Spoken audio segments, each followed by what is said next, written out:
So we will go ahead and get started. So today I'm only going to go over the first PowerPoint from section 4, and then next time I'll do the next PowerPoint, and then so on and so forth until your final. So this section is where it gets a little tricky. I won't lie, it does get hard, but I'll have study sessions every week until finals. At least that is the plan. So basically all that was in the first PowerPoint is just intro to carbonyl compounds, then their different reactions, so hydration of aldehydes, ketones, addition of alcohols to aldehydes, ketones, organic reduction, addition of amines, and then that last point was in the next PowerPoint, but I actually took that out because I wanted to hold that until next time. So carbonyl compounds, hopefully you're a little bit familiar with that already from our previous sections from this semester and the fall semester. But so carbonyl compounds, this is a carbonyl group. We have a carbon double bonded to an oxygen. And oxygen is more electronegative than carbon, so it's going to pull electron density towards itself. So oxygen will be partially negatively charged, and then carbon will be partially positively charged. Okay, so, and that rules pretty much all of your reactions for carbonyl compounds, is that relationship that oxygen is more electronegative than carbon, and carbon has that partial positive charge. So we can have three different types of carbonyl compounds. We have aldehydes. So aldehydes have at least one hydrogen on the double bonded carbon. So you can have two hydrogens here, but mostly you'll have another alkyl group. But you have to have one hydrogen, at least one hydrogen to be an aldehyde. A ketone has alkyl groups on either side of the double bonded carbon. And then we can have acyl derivatives. So that is when you have whatever functional group connected to a double bonded carbon. So like we can have an ester where we have an OR group. We can have a carboxylic acid where we have an OH group. Or we can have like an acyl chloride, etc., etc. There's a lot of different functional groups you can have on that double bonded carbon. So pretty much all the carbonyl compounds, they can undergo addition, substitution reactions. So it's mostly what I'm going to go over today are those reactions. So first one we went over was hydration of aldehydes and ketones.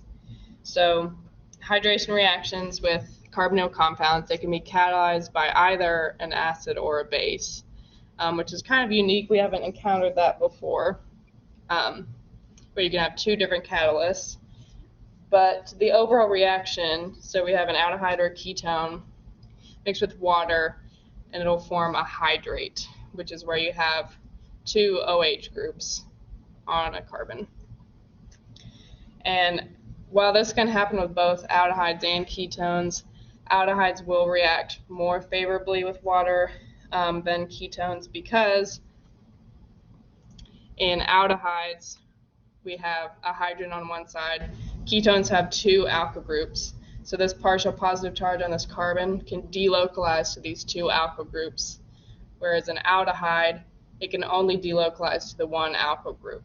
Okay, we can't delocalize positive charge to a hydrogen. So it can only delocalize to one alkyl group or no alkyl groups if we have another hydrogen here. So the partial positive charge will be enhanced on the aldehyde carbon more so than the ketone carbon because of those alkyl groups. But it can happen either way. So the mechanism for this, the general mechanism, remember R groups just mean alkyl groups, something, carbon. So carbonyl compounds, just as it is a weak electrophile, okay, because this carbon only has a partial positive charge. Okay, it doesn't have a full positive charge, so it's a weak electrophile.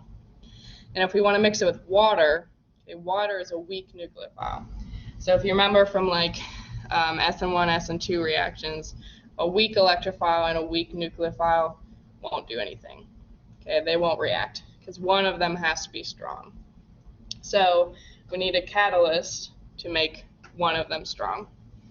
So what we're going to do is we can protonate this double bonded oxygen up here. Okay, so in this case, this top one is when we catalyze using an acid. So we have hydronium here, which happens when you have a strong acid in water. It ionizes to hydronium. Okay, so it's just H3O plus. So in this oxygen up here has two lone pairs of electrons. One of them will attack the extra hydrogen on this hydronium, which will break this OH bond, neutralize that positive charge that oxygen has. Okay, and we'll lose water there. Okay. So when we protonate this oxygen, okay, we add a hydrogen here. Now this oxygen has a positive charge, okay? And that positive charge makes this a strong electrophile now. So because this oxygen has a positive charge, it's going to pull this electron density towards itself, which is going to increase that partial positive charge on carbon, okay? So now we have a strong electrophile. And a strong electrophile and a weak nucleophile can react. So now we can add our water, okay? So this oxygen has two lone pairs of electrons. One of them will attack the electrophilic carbon. Okay, your carbon is your electrophile here, okay? And when it does that, remember this carbon wants to be tetrahedral, wants to have 4 bonds, okay? So if I make a new bond, I'm going to break one of the other ones. So when I add this oxygen to this carbon, it'll break this carbon-oxygen double bond, okay? And that pi bond will break, and those bonding electrons will neutralize that positive charge in the oxygen. So we end up with this, where we have OH group here. We broke this double bond, so now we just have a regular OH group, and then we added water here. Okay, so this oxygen has one too many bonds now. It still has both of the hydrogens from the water, okay? But this hydrogen, it's unstable, it'll come off, no problem. So that comes off, and we form our product, which is our hydrate, and then we'll reform our catalyst because this hydrogen will combine with water, and that reforms our catalyst, which is hydronium. Following me? Mm-hmm. Okay. So, and that's if you catalyze with acid, but you can also catalyze with base. Okay, so this is the mechanism if you do that. So, like I said, carbonyl compounds by itself are weak electrophiles, okay? But this hydroxide is a strong nucleophile, so they can react without me doing anything else. So this oxygen, one of these lone pairs of electrons, will attack the electrophilic carbon, which will break this double bond, and those bonding electrons will stay on that oxygen. So that'll give me a negatively charged oxygen up here, and then I'll add the hydroxyl group here. Okay. So now this oxygen is unstable; it has a negative charge. So I want to protonate it, and I'm going to protonate it from water. So I'm going to do this reaction in water, but I'm going to protonate it from the water. Okay, I'll take a hydrogen, which will break OH bond and give me back my catalyst, and then give me my product. Okay, so you can catalyze with either an acid or base, and it'll give you the same product. Does that make sense? Mm-hmm. Okay, so I have an example here we can work out, because I would say that one of the most difficult things about this section is pretty much the whole PowerPoints just have like the R written on them. They don't ever really show actual compounds. So I have an example here. So this is hydration of a ketone, okay, in acid. So first thing I'm going to do is I need strong electrophile. So I'm going to protonate that oxygen up there.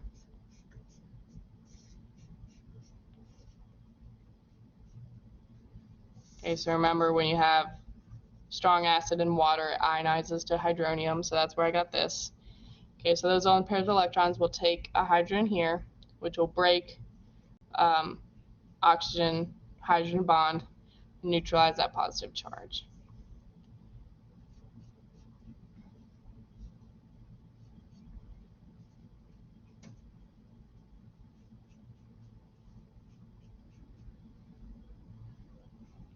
Okay, so that adds a hydrogen to that carbonyl oxygen. Okay, so now I have a positive charge on that oxygen, which will enhance the partial positive charge on the carbon, making this a strong electrophile now. So now that I have a strong electrophile, now I can react with that water that came off back here. Okay, so my weak nucleophile can attack my strong electrophile. Okay, so it'll attack that carbon, and when it does that, that carbon-oxygen double bond will break, and those pi bonds, or those pi electrons, will go to neutralize that positive charge on the oxygen.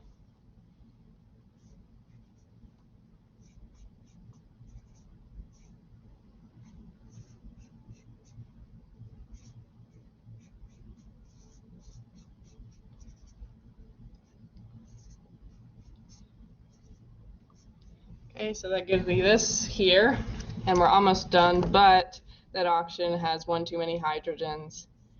But it's no problem, it'll come off without you having to do anything, so that oxygen will deprotonate.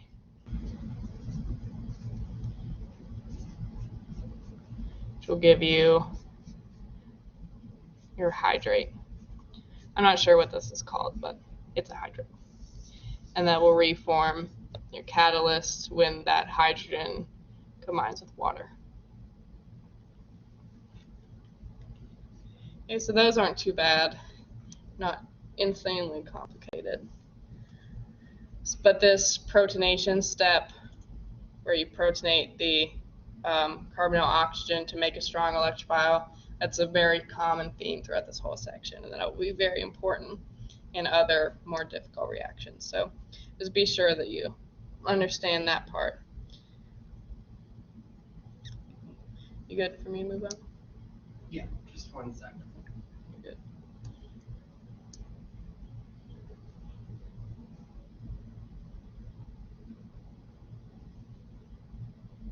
All right, thank you. Okay. Sorry about that. No, you're okay.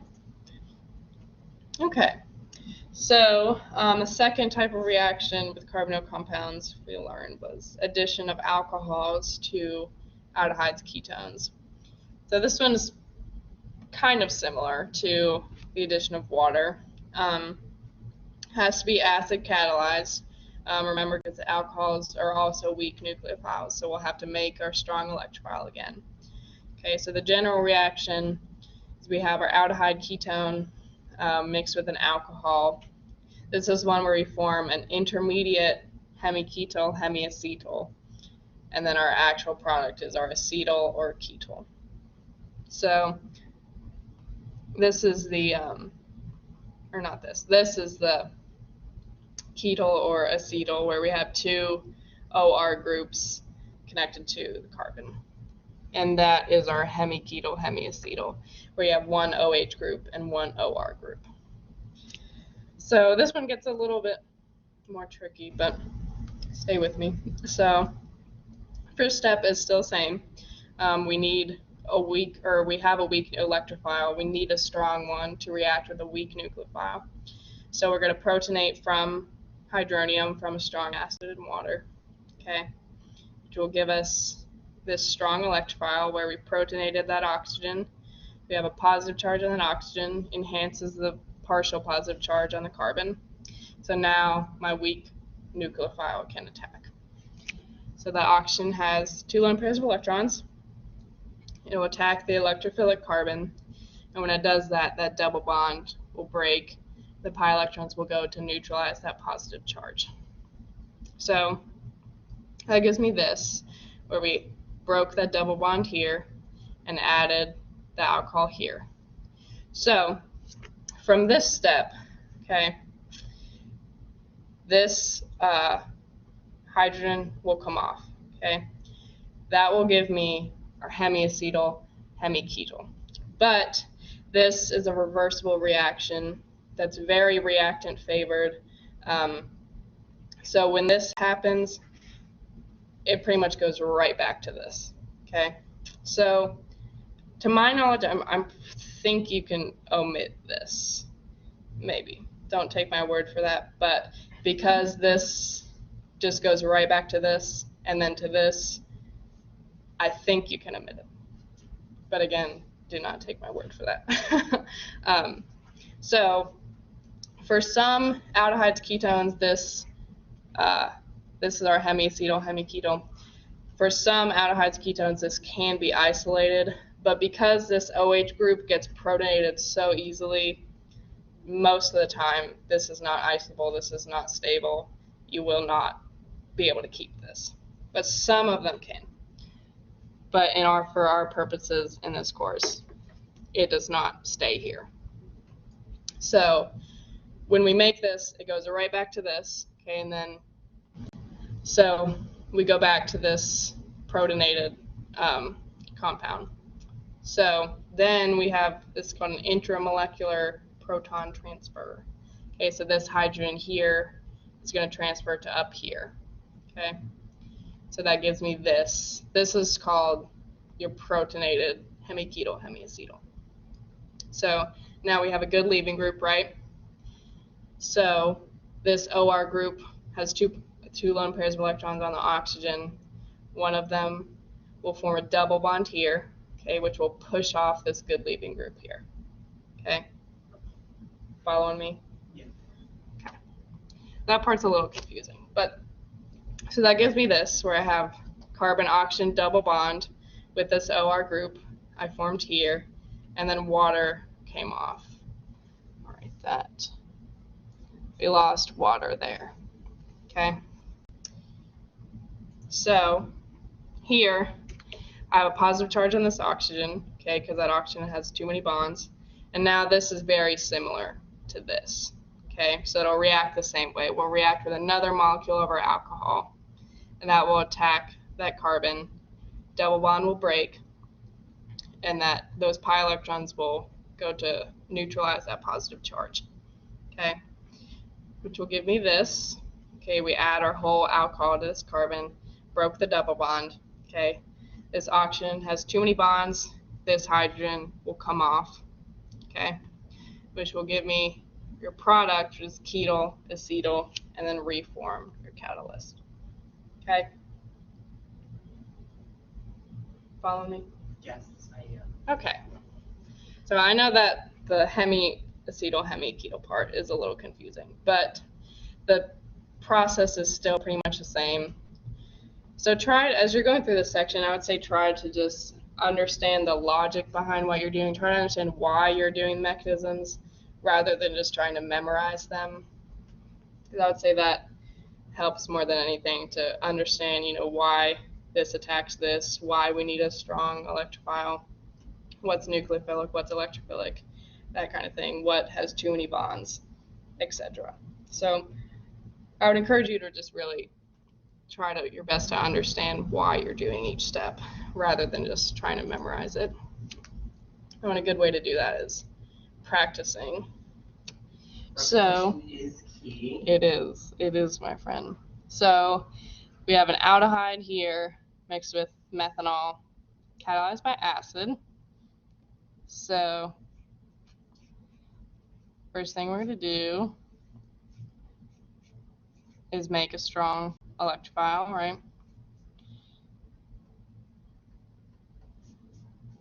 A strong acid and water, you're going to make hydronium. Lone pairs of electrons. We'll take that hydrogen, break the OH bond, okay, and we'll protonate that carbonyl oxygen.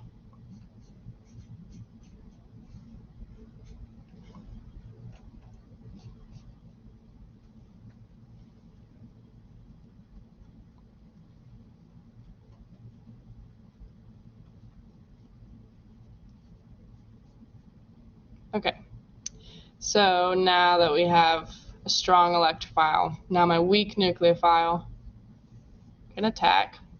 So those lone pairs of electrons on oxygen will attack the carbon, which will break the double bond, neutralize the positive charge on the oxygen.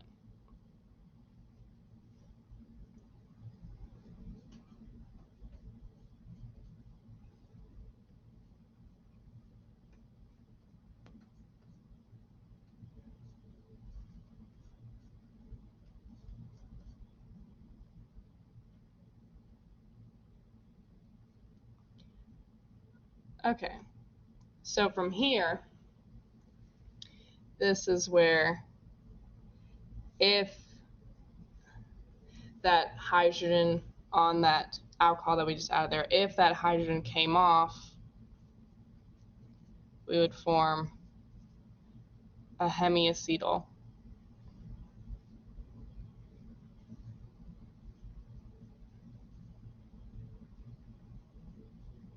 Okay, but that's a reversible reaction, very reactant favored. If we make this, it just goes right back to what we started with because it's very reactant favored. So from here, we're going to make our protonated hemiacetal, okay, where we're going to have the intramolecular hydrogen transfer, where this hydrogen here will move up to that OH group.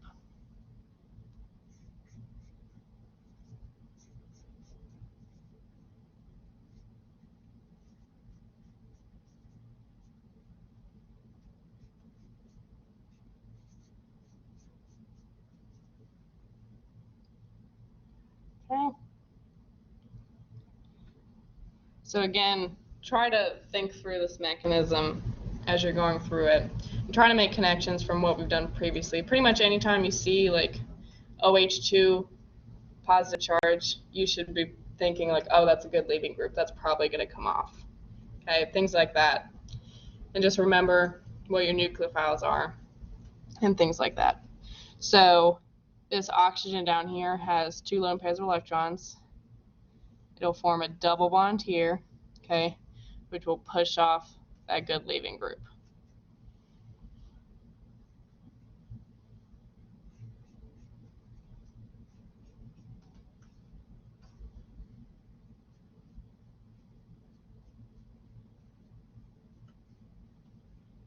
And I lost water here.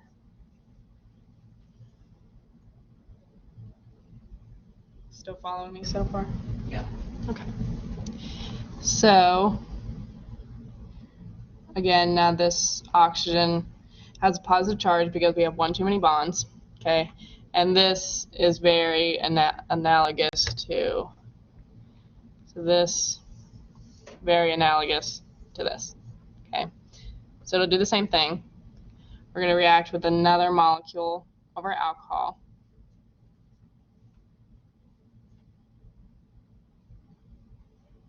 Okay, I guess I should have put that in excess. Have as much as you want. So alcohol will attack the same way. A strong electrophile will attack the electrophilic carbon. Double bond will break to neutralize that positive charge.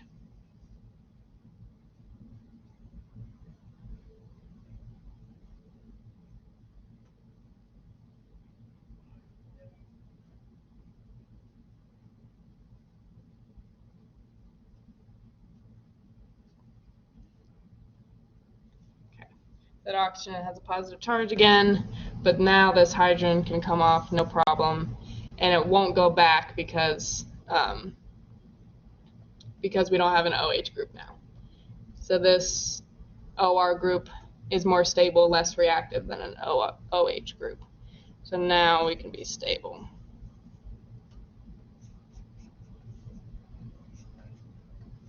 So our hydrogen will come off and stay off this time.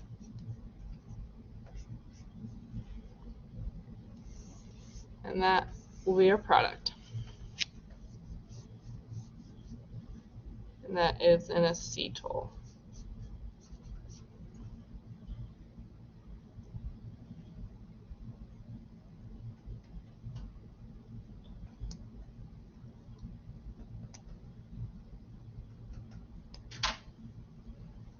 Okay. So far, so good. So far, so good. I'm glad. Okay, so next thing, we spent a lot of time on this, but so organic reduction. And remember, organic reduction just means addition of hydrogen or losing oxygen. So in this case, we're talking about addition of hydrogen.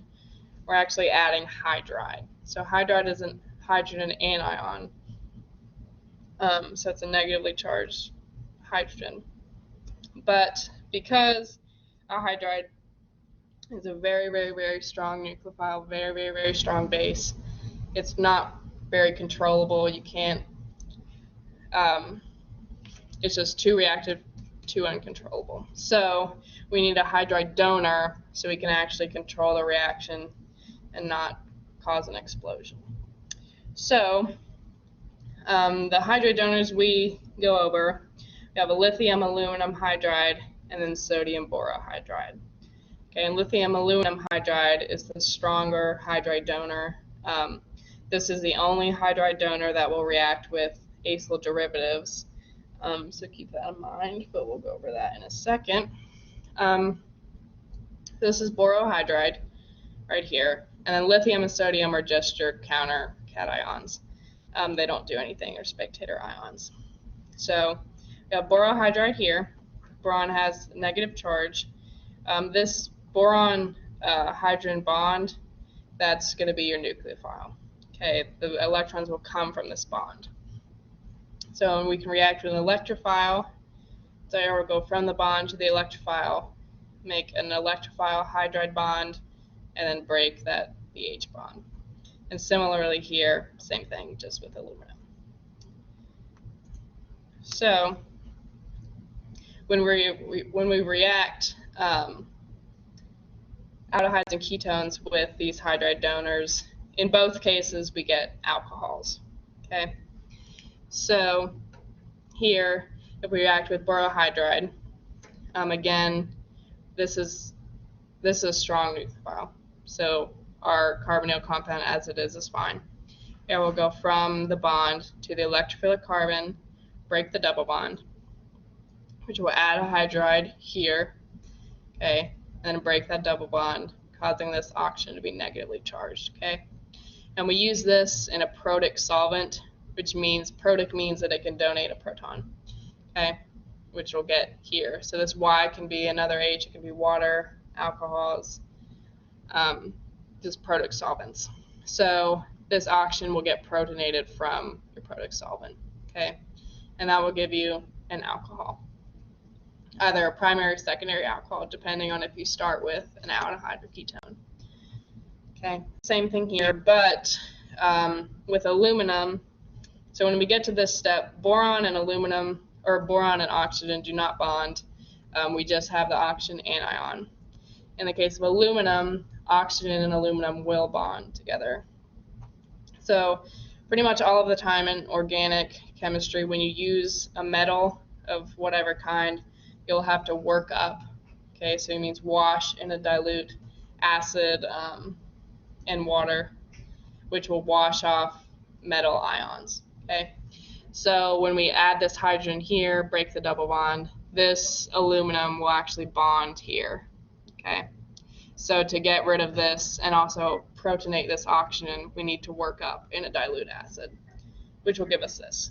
Okay, same thing in alcohol. Depending on what you start with, it could be primary or secondary. Okay, so that was with aldehydes and ketones. Acyl derivatives, so like your acyl chlorides, carboxylic acid, esters. So acyl derivatives do not react with sodium borohydride. It's just not a strong enough hydride donor. But they do react with lithium aluminum hydride. So in the case of esters, it's a similar mechanism, but again, this aluminum hydride bond is your nucleophile. It'll attack the electrophilic carbon, which will break that double bond. Okay, and again, that aluminum hydride thing will attach to that oxygen here. Okay, so an OR group is generally a good leaving group. Okay, so now this oxygen aluminum bond. Okay, these bonding electrons will go to reform a double bond here, okay, which will push off this good leaving group, okay? And that gives me an aldehyde, okay? So when I get to here, now it'll just react with lithium aluminum hydride just like this, okay? So what you'll notice here is with your acyl derivatives, you're doing a few extra steps to get it to an aldehyde, and then it just follows the same steps, same mechanism as an aldehyde, and it'll still give you an alcohol, okay? But we just have to do a few extra steps. So carboxylic acids are a little different. In this case, OH is not a good leaving group, so we can't do this mechanism. That won't work for carboxylic acids. But we can have this aluminum hydride bond attack this hydrogen here, okay, which will break this OH bond and make a carboxylate, okay, with a negative charge here, which will bond to that aluminum. Okay, so we lose H2. This hydrogen will bond to this one. This is a hydride. This is a proton. So we have H minus, H plus will form H2 and come off. Okay, and this will attach to that oxygen here. Okay, so now we're going to react with another molecule of this aluminum hydride. Okay, same thing. The arrow will go from that aluminum hydride bond, okay, to the electrophilic carbon, break the double bond, okay. That'll add a hydrogen here, and then that aluminum will again attach to that oxygen up here, okay. So this now is similar to this, where our oxygen aluminum bonding electrons will reform a double bond here and push off this whole group here, okay. So now we get back to an aldehyde again, and then the aldehyde again can follow this mechanism back to an alcohol, okay. So they'll all give you alcohols, but for acyl derivatives, you have to follow a few extra steps, okay. Many ways to make an alcohol, right? Yes, you will learn 1,000,000 ways to make an alcohol. Can you remember them is the question. That is the question. Okay, so here's an example of this. So if I start with this ester, okay, react with lithium aluminum hydride, however much I want, and work up, I get this alcohol, okay. But what's the mechanism, you may be asking yourself? Well, let's do it, shall we? I'm going to make this less fat because it's hard to write with. Okay. So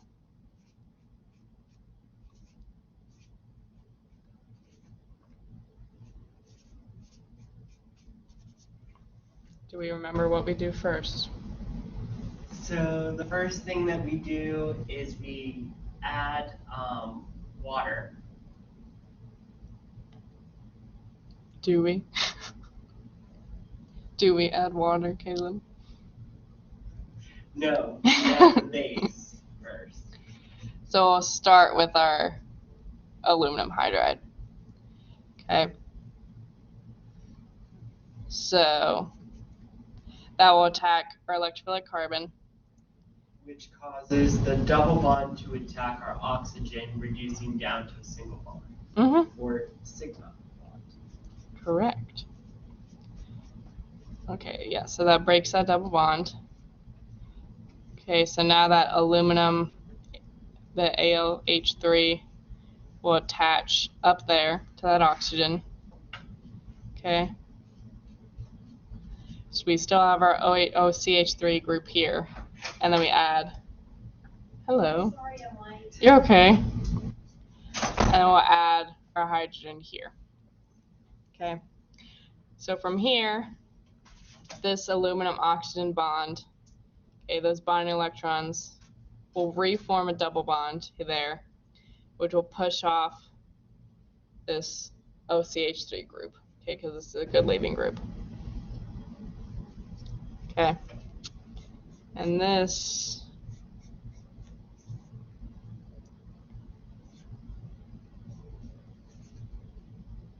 will give me back an aldehyde.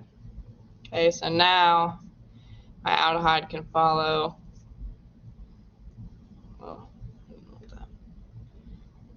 the regular mechanism back to an alcohol.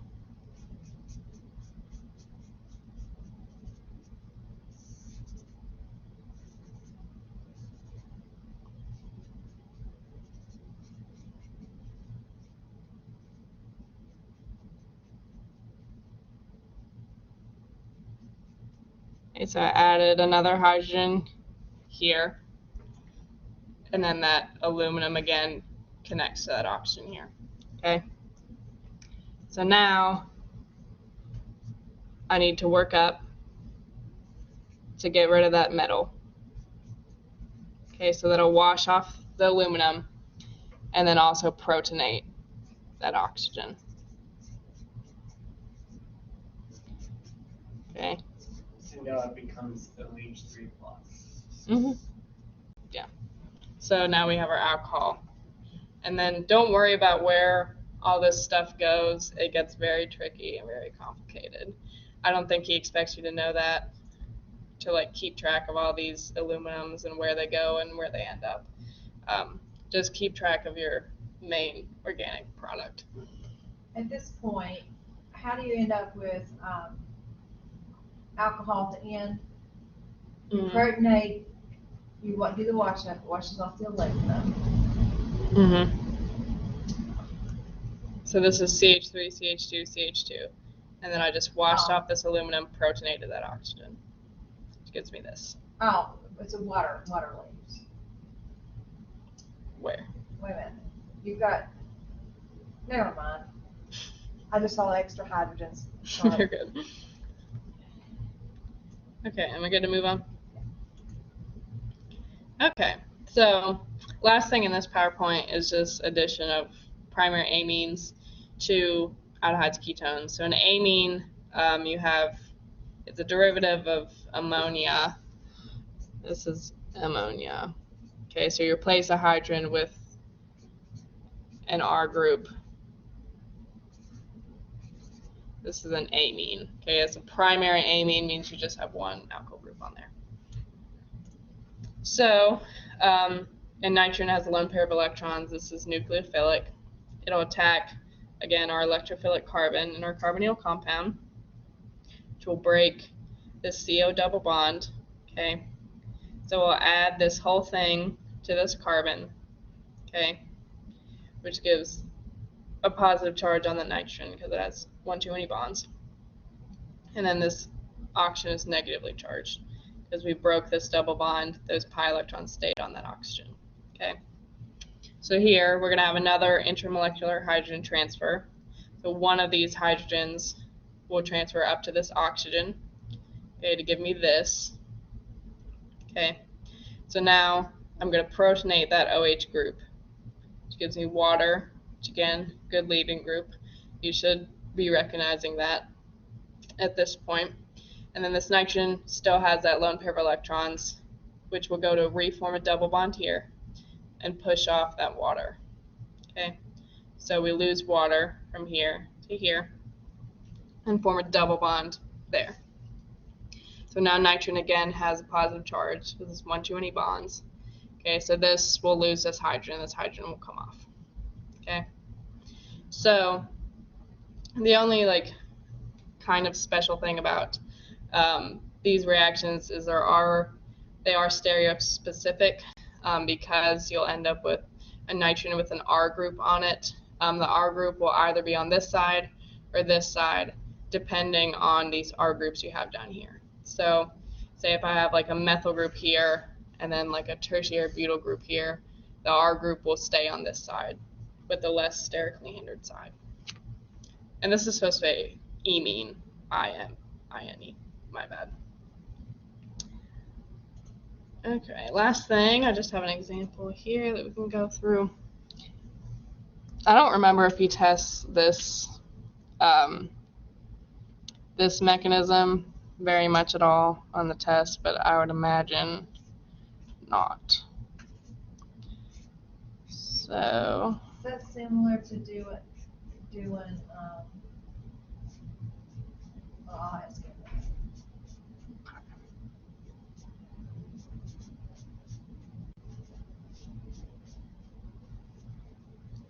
Okay, so that nitrogen has a lone pair of electrons. It'll attack electrophilic carbon and break your double bond.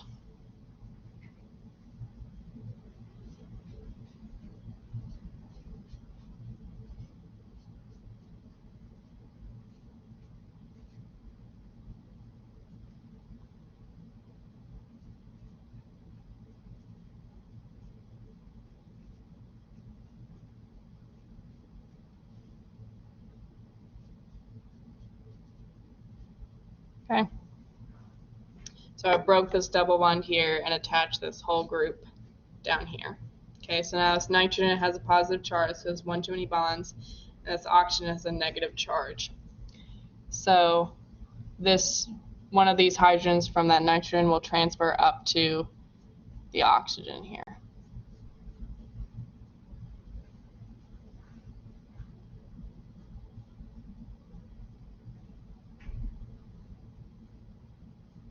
So the plus or minus H is proton transfer? Yeah, it just means you're moving a hydrogen from one place in the molecule to a different place. So you're simultaneously deprotonating and protonating in the same molecule.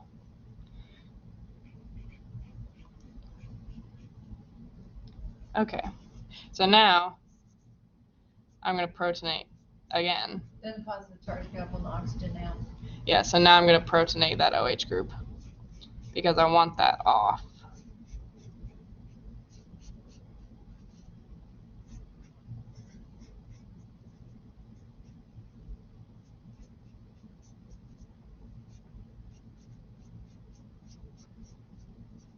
Okay, so this nitrogen has lone pair of electrons.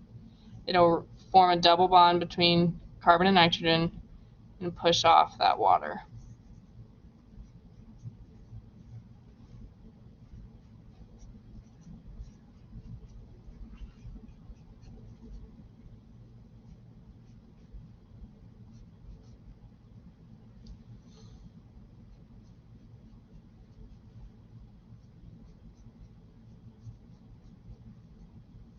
Okay, so again, now this nitrogen has too many bonds, so this hydrogen will come off easily, no problem. But is that methyl group going to stay on that side or shift to the other one?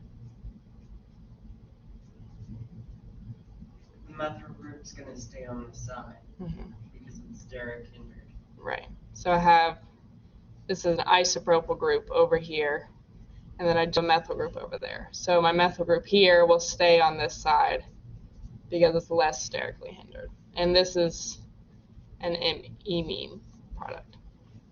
Okay? Follow me? How can you determine if something is steric hindered again? So it'll be sterically hindered if you have like a big bulky group here. So we have 3 carbons here, we have 7 hydrogens. If you like build it in a model set, it'll be like this big. It'll just be really big and bulky. And if I had this methyl group over here, it would be hitting all of these electron clouds, and that'll create repulsion, strain the bonds, and then it'll be sterically hindered. Okay, so it just depends on the size of the groups. Does that make sense? Yes. Thank you. Welcome. Any other questions?